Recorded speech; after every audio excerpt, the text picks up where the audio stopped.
YCP నుంచి ఆయన వెళ్ళిపోయి చాలా రోజులు అయింది. రాజ్యసభ సభ్యత్వానికి రాజీనామా చేసి కూడా ఆయన చెప్పిన లెక్క ప్రకారం జనవరిలోనే చేసేశారు, అయిపోయింది. అయితే ఇప్పుడు మళ్ళీ ఆయన అప్పటి నుంచి రాజకీయాలకు దూరంగా ఉంటున్నాను అంటున్నారు, ఒక రైతుగా కొనసాగుతాను అంటున్నారు. కానీ తాజాగా అది కూడా ఒక రెడ్డి సామాజిక వర్గానికి సంబంధించిన ఒక కార్యక్రమంలో ఆయన చేసిన వ్యాఖ్యలు ఇప్పుడు సంచలనంగా మారాయి. ఆయన ఎవరో కాదు, విజయసాయి రెడ్డి. ఒక రకంగా వైసీపీ మాజీ నేత అని చెప్పాలి. ప్రస్తుతం ఇంకా ఏ రాజకీయ పార్టీలో చేరలేదు. కానీ ఆయన చేసిన వ్యాఖ్యలు చాలా సంకేతాలు ఇస్తున్నాయి. చాలా కోణాల్లో కూడా చూడాల్సిన అవసరం ఉందేమో అనేది అయితే చాలా స్పష్టంగా అర్థమవుతోంది. ఏంటి అంటే ఆయన అన్ని సామాజిక వర్గాలకి ఆయన ఉత్తరాంధ్ర ఇన్ఛార్జిగా ఉన్నప్పుడు ఆయన ఏం చేశారు అనేది చెప్పుకొచ్చారు. అదే నేపథ్యంలో మళ్ళీ మరోసారి కోటరీ గురించి గుర్తు చేశారు. అదే సందర్భంలో ఆయన అవసరమైతే రాజకీయాల్లోకి వస్తాను అని కూడా చెప్పారు. అంటే ఆయన అవసరం ఆంధ్రప్రదేశ్కు ఉంటే వస్తారో, లేదంటే ఆయన అవసరం ఏదైనా ఒక రాజకీయ పార్టీకి ఉంటే వస్తారో ఒక క్లారిటీ అయితే ఇచ్చారు. అంటే రాజకీయాల్ని ప్రస్తుతానికి వదిలేశాను కానీ భవిష్యత్తులో ఖచ్చితంగా రాజకీయాల్లోకి వస్తాను అన్నట్టుగానే ఉంది. ఇదే అంశం మీద చర్చించే ప్రయత్నం చేద్దాం. అంతకంటే ముందు ఆయన అన్న ఒక 3 పాయింట్లు అయితే వినిపించే ప్రయత్నం చేస్తాను. ఆ 3 పాయింట్ల మీద ప్రధానంగా డిస్కషన్ చేసే ప్రయత్నం చేద్దాం. అవసరం అయితే ఈ యొక్క ఆంధ్ర రాష్ట్రంలో పరిపాలన కుంటుపడినా, లేకుంటే నేను రాజకీయాల్లో తిరిగి ప్రవేశించాల్సినటువంటి అవసరం వచ్చినా నేను వెనుకాడను అన్నటువంటి విషయాన్ని నేను తెలియజేస్తాను.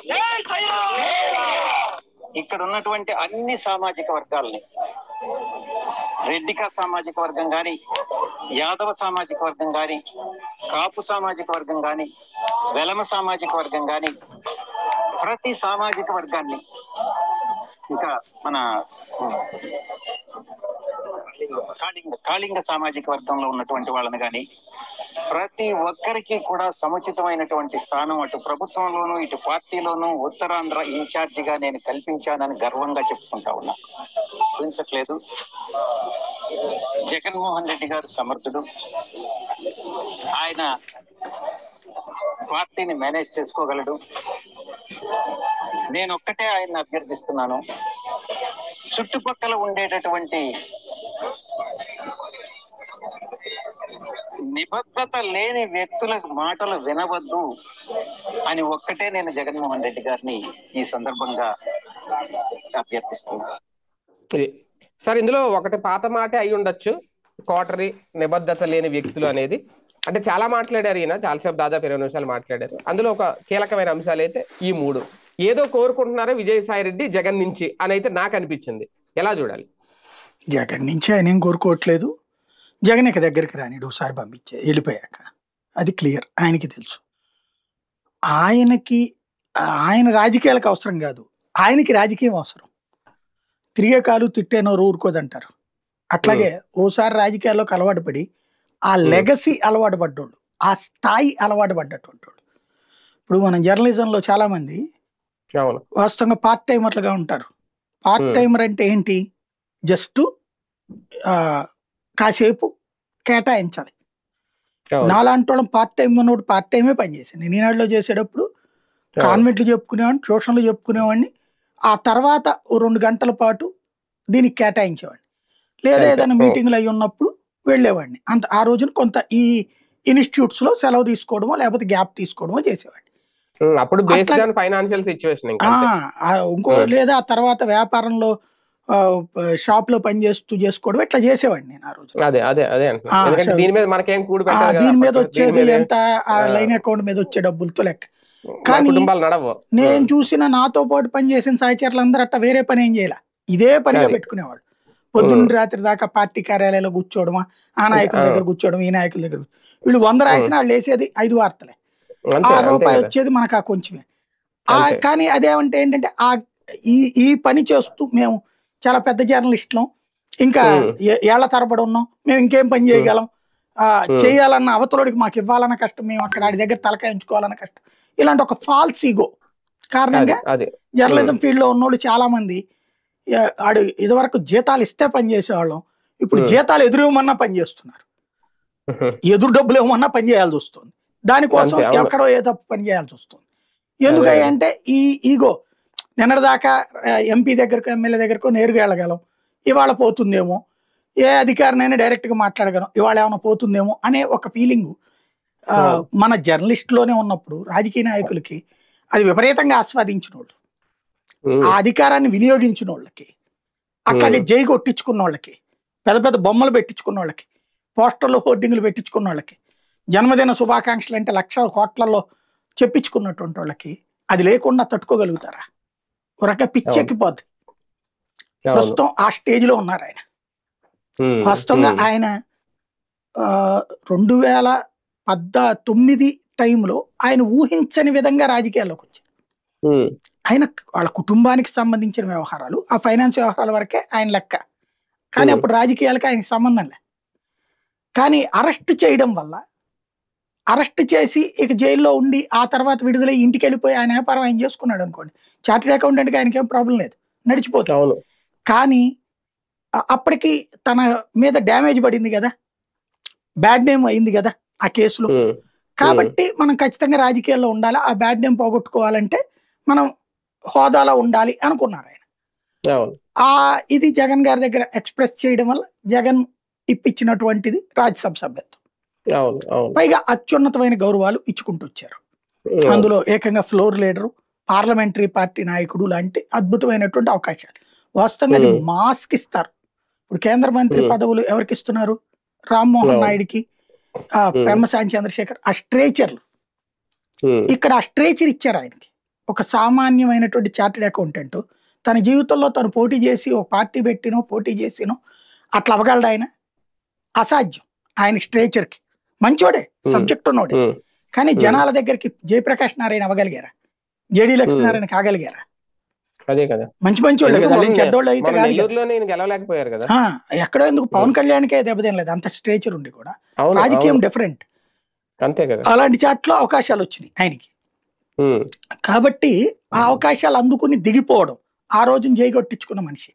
ఓ రకంగా జగన్ కి ఉన్నటువంటి ఒక మంచి లక్షణమో చెడు లక్షణమో గాని, నాయకులకి ఎవరికైతే పవర్ ఇస్తాడో వాళ్ళకి పూర్తి స్వేచ్ఛ ఇచ్చేస్తాడు. వాళ్ళు ఇష్టం వచ్చినట్టు నడుచుకునే స్వేచ్ఛ ఇచ్చారు. అది ఎక్కువగా వినియోగించుకున్నది విజయసాయిరెడ్డి. ఆ రోజున విజయసాయిరెడ్డి మా వ్యవహారాల్లో జోక్యం చేసుకుని బొత్స అలిగాడు, మిగతా ఉత్తరాంధ్ర నాయకులు అలిగారు. ఆయన ఎవరు జోక్యం చేసుకోవడానికి? ఆయనకి ఏం తెలుసని ఈ రాజకీయం ఇక్కడ గ్రౌండ్ లెవెల్ రాజకీయం డిఫరెంట్ అని అలిగిన వాళ్ళు సొంత పార్టీ నాయకులు, వాళ్ళు ఎవరు ఒప్పుకోలేదు. అదే విజయసాయిరెడ్డి ఎదురుపడ్డప్పుడు అబ్బాయి భలేవారు సార్, మేము అట్టెందుకు కంప్లైంట్ చెప్తామని అంటారు. అక్కడ కూడా రాజకీయం చేస్తారు. వాళ్ళు ఇంత ఎదురుకుండా ఎదురు బదురు శత్రుత్వాలు పెట్టుకోరు. ఈయనకి ఉన్న ఒక ఫీలింగ్ ఏంటంటే, అసలు జగన్ అధికారంలోకి రావడానికి కారణం నేనే, జగన్ గెలవడానికి కారణం నేనే, ఇవాళకి కూడా జగన్ ఓడిపోయిన తర్వాత కారణం ఆయనే అనేటువంటి ఆయనకు ఉన్న ఫీలింగ్. జగన్ గెలవడానికి కారణం నేను, ఆయన సీఎం కావడానికి కారణం నేను, నేనేసిన స్కెచ్లతోనే జగన్ గెలిచాడు, ఇవాళ ఓడిపోవడానికి కారణం మాత్రం జగన్ వైఫల్యం అంతే అనేది ఆయన ఫీలింగ్. ఆ ఫీలింగ్ లో ఉన్నారు ఆయన. అలాంటి మనిషి. ఈ నువ్వు క్రైసిస్ లో ఒత్తిడిని తట్టుకోవాలా, నిలబడాలి. ఇవాళ జగన్ పక్కన ఉన్నటువంటి వాళ్ళని ఈయన ఇప్పుడు ఏమంటున్నాడు, వాళ్ళు ఒక కోటరీ, వాళ్ళందరి వల్ల జగన్ పాడైపోతున్నాడని. వాళ్ళందరూ ఇప్పుడు సజ్జలో లేకపోతే పేరునో లేకపోతే ఇట్లాంటి వాళ్ళు కష్టంలో ఉన్న రోజున జగన్ వెనకాల ఉన్నారు. అంబటి రాంబాబు కష్టంలో ఉన్న రోజున, ఆ రోజున సోనియా గాంధీ కేసులు పెట్టించిన రోజున జగన్ వెనకాల ఉన్నాడు, ఇవాళ జగన్ వెనకాల ఉన్నాడు. చెవిరెడ్డా లేకపోతే ఇంకొకళ్ళ కష్టంలో కూడా జగన్తో ఉన్నారు. ఈయన సుఖంలో మాత్రమే జగన్తో ఉన్నాడు. అంతకు ముందు ఉండటానికి కారణం అయితే నేను ఇందాక చెప్పినటువంటిది. ఇప్పుడు కష్టంలో నువ్వు లేవు, ఇంకా నీకు నీకు చెప్పే అర్హత ఎక్కడుంది? ఆయన చుట్టూ ఎవరు ఉండద్దంటే ఏం చేయాలా? వచ్చి సార్ విజయసాయిరెడ్డి గారు మీ కాళ్ళకి దానం పెడతాను, మీ కాలు మొక్కుతా, మీరే కొద్దిగా నన్ను ఆదుకోండి సార్ అని చెప్తాడు జగన్మోహన్ రెడ్డి. అంటే ఒకటిసారి ఇక్కడ ఒక బాలినేని శ్రీనివాస్ రెడ్డి, అవన్ శ్రీనివాస్, వాసిరెడ్డి పద్మ ఇలాంటి వాళ్ళు బయటకు వెళ్ళిన తర్వాత జగన్ మీద కొన్ని విమర్శలు చేశారు. కానీ విజయసాయిరెడ్డి గారు ఓకే, ఆయన స్థాయి వీళ్ళ స్థాయి నేను అలా కంపేర్ చేయట్లేదు, కానీ విజయసాయిరెడ్డి గారు ఎక్కడో ఒక సాఫ్ట్ కార్నర్ తో ఇంకా జగన్ మీద ఉన్నారు. అందుకే అంటున్నారు కదా, ఆయన పార్టీని నడపగలిగే సమర్థత ఉంది జగన్ దగ్గర, ఆయన కాకపోతే కోటరీలో ఇరుక్కుపోయారు, నిబద్ధత లేని వాళ్ళ మాట వింటున్నారు. అంటే ఇక్కడ సాఫ్ట్ కార్నర్ కనిపించట్లేదా జగన్ మీద? పాడు కాదు. ఇప్పుడు బాలినేని జనసేనకి వెళ్ళాడు, బాలినేని ఎవరైనా టార్గెట్ చేస్తే జనసేన వాళ్ళంతా మీద పడతారు. వాసిరెడ్డి పద్మకి వెనకాల సామాజిక వర్గం ఉంది, ప్లస్ ఆమెకి వామపక్ష భావజాల బ్యాక్గ్రౌండ్ నుంచి వచ్చింది కాబట్టి వాళ్ళు ఆమెను కాసుకోవడానికి ఉంటారు. ఈవెన్ తెలుగుదేశం వాళ్ళతో కూడా మేనేజ్ చేయగలదు ఆవిడ, రివర్స్ ట్రోల్ చేయించగలదు. మీరు చెప్పినటువంటి వాళ్ళకి ఆ స్ట్రేచర్ ఉంది. ఈయనకి తెలుగుదేశం వాళ్ళకి ఈయనంటే అసలు పడదు. ఈయన జగన్ ఏదైనా తిడితే జగన్ ని ట్రోల్ చేస్తారు తప్పించి ఈయనకి పాజిటివ్ గా ట్రోల్ చేయరు, ఈయనకి సపోర్ట్ చేయరా, చెయ్యరు. జనసేన వాళ్ళు చేయరు. అందుకని నేను వేసింది ఓ బిస్కెట్ జనసేనకి. నేను ఎప్పుడు పవన్ కళ్యాణ్ విమర్శించలేదని. బీజేపీ వాళ్ళు మాత్రం ఎందుకు చేస్తారు? వాళ్ళకేం అవసరం? ఈయనతో వాళ్ళకేం జరుగుతుంది? అంటే కేంద్ర పెద్దలతో కొన్ని సాన్నిహిత్యం ఉంటది, ఉంటది. జగన్ కూడా ఉంది. వాళ్ళు ఏమన్నా జగన్ నెత్తినేసుకుంటున్నారా? లేదు కదా. భవిష్యత్తులో బీజేపీలో చేరాలన్నది ఈయన ప్లానింగ్. తెలుగుదేశం రానియదు, జనసేన రానియదు. ఇప్పుడు జనసేనకు బిస్కెట్ వేశారు, నేను పవన్ అప్పుడు ఏం తిట్టలేదని. ఇప్పుడు దానికి కొంతమంది వైసీపీ వాళ్ళే అప్పుడే ఆల్రెడీ సోషల్ మీడియాలో ఈయన అప్పట్లో వచ్చేసిన ట్వీట్లు సర్క్యులేషన్ చేస్తున్నారు పవన్ ని తిట్టి. కాబట్టి ఈయనేమి తిట్టకుండా ఏం లేరు. ఇంకోటి ఏంటంటే మాస్ తిట్లు బిగిన్ చేసింది ఈయనే ఓ రకంగా. అయితే వాళ్ళకి మళ్ళీ దుర్మార్గ భాష కాదు కానీ కొంత రెచ్చగొట్టుడు భాష వాడింది ఈయనే ట్వీట్ల ద్వారా, అందులో డౌట్ ఏం లేదు. కాబట్టి మనం నీతులు చెప్పుకోవడానికి ఏం లేదు.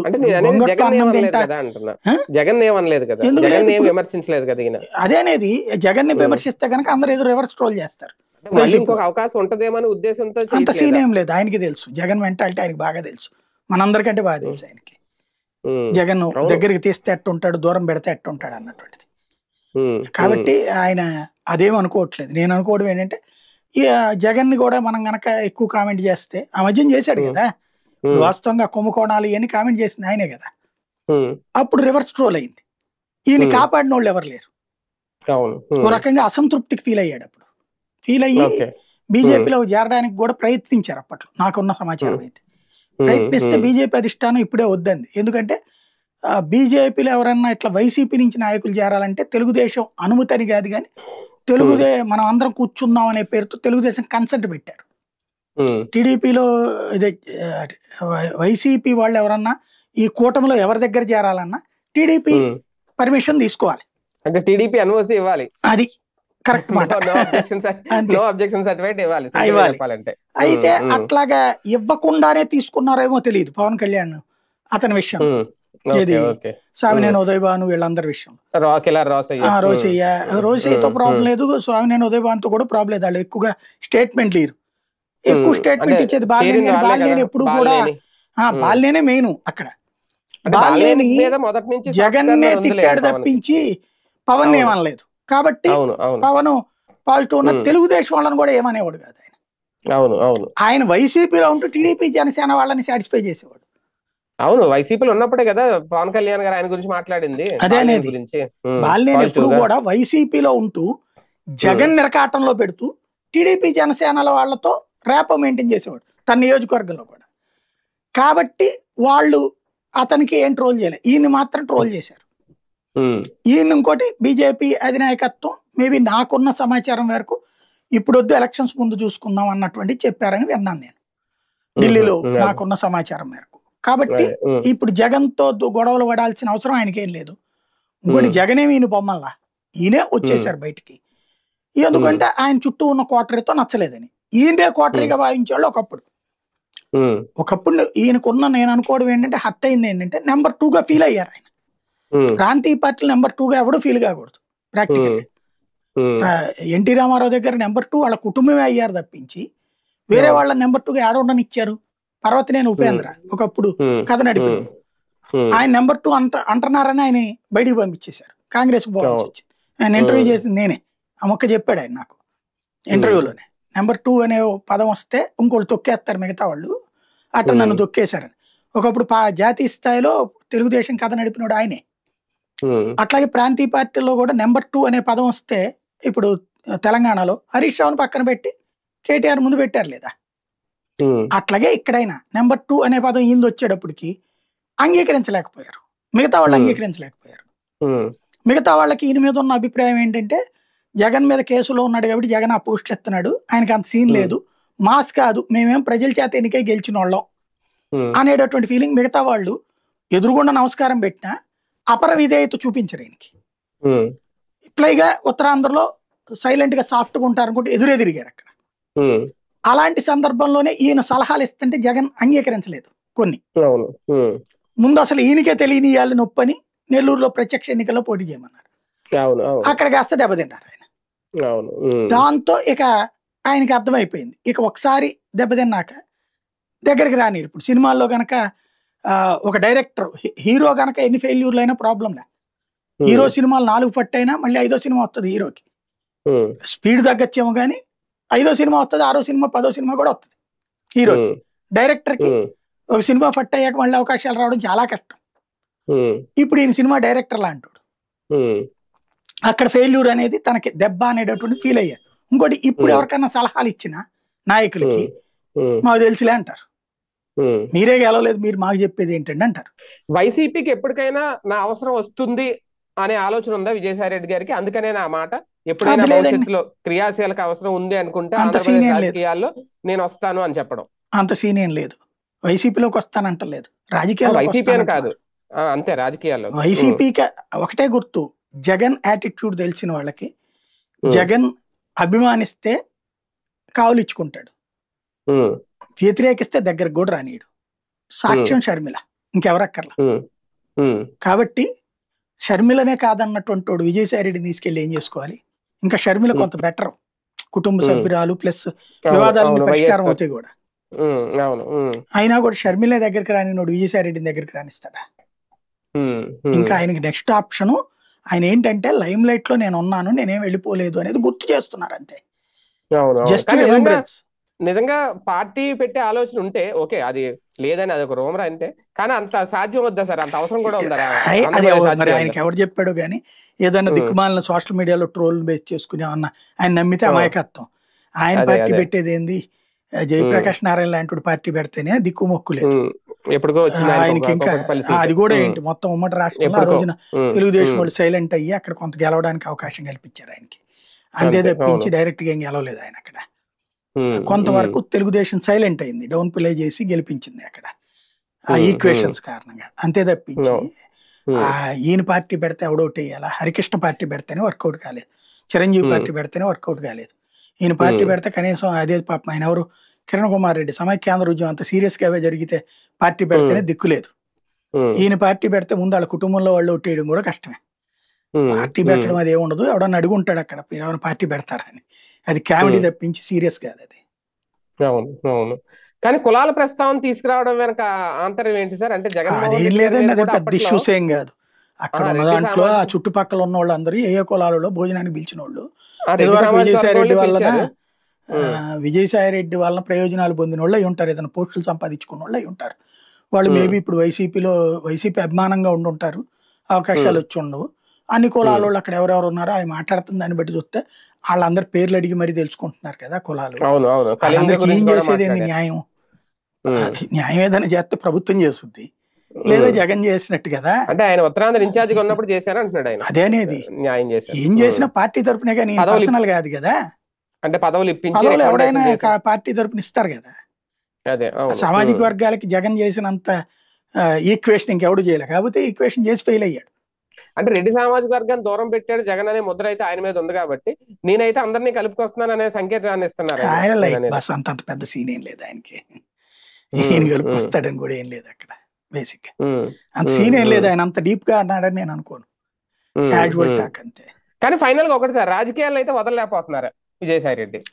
అంటే ఎలక్షన్స్ మొన్న అయిపోయిన తర్వాత ఆయన ఆశించారు కానీ ఇప్పుడు ఇందులోనే ఉన్నారంటే వైసీపీలో ఏదో ఒక కేసులు పెడతారు. ఇప్పుడు వీళ్ళ మీద ఎట్లా కేసులు పెట్టి ఏడిపించారు అట్లా పెట్టి కొన్ని రోజులు జైల్లో పెట్టాలనుకుంటారు వాళ్ళు. అది ఎందుకు ఒకసారి అప్పుడేదో జైల్లో వెళ్ళిపోయాం మళ్ళీ జైల్లో ఉండాలని ఆయన అనుకోవట్లేదు. అందుకని ఆ కాకినాడ పోర్టుది కూడా తన చేతికి మట్టి అంటకుండా ఆ టైంలో డైవర్ట్ చేసేసాడు ఆయన. చేసేసి వేరే టాపిక్ కి ఎత్తడం, మద్యం టాపిక్ ఎత్తి వాళ్ళకు ఉపయోగపడేలా చేయడం ద్వారా డైవర్ట్ చేసాడు. ఆ తర్వాత ఏమైంది కాకినాడ పోర్టుది ఈయన మాట్లాడి అప్పట్లో ఏంటంటే ప్రచారం ఎక్స్పెక్ట్ చేశాడు కానీ ప్రచారం వలన రెంట్కి చెడ్డ రేవడవుతానని గ్రహించాక సైలెంట్ అయిపోయారు.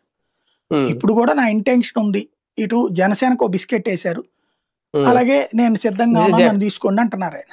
జగన్ గారికి ఒక రిక్వెస్ట్ కూడా ఇచ్చారు. రిక్వెస్ట్ ఏం కాదు, నన్ను అడిగితే జగన్ విషయం మళ్ళీ ఆ ముక్క అనకూడదు. జగన్ దగ్గర నీ చుట్టూ ఉన్నోళ్ళు అన్నాడంటే జగన్ కి వ్యతిరేకమే తప్పించి పాజిటివ్ ఏం కాదు, అది ఆయన తెలియనంత అమాయకుడేం కాదు. అంటే జాగ్రత్తలు చెప్తున్నారేమో జగన్, ఇంకా మీరు ఆన్లైన్ నమ్ముతున్నారు అనేది ఆ మాట వదలట్లేదు కదా ఆయన. అదే ఆయన నాశనం అయితే వాళ్ళు ఇప్పుడు ఈయన అంటాడో వాళ్ళు అంతే కదా. వాళ్ళు మంచోళ్ళు ఈయన చెడ్డోడు అవడుగా, ఈయన వాళ్ళు చెడ్డోళ్ళు ఈయన మంచోడు అవ్వదు కదా.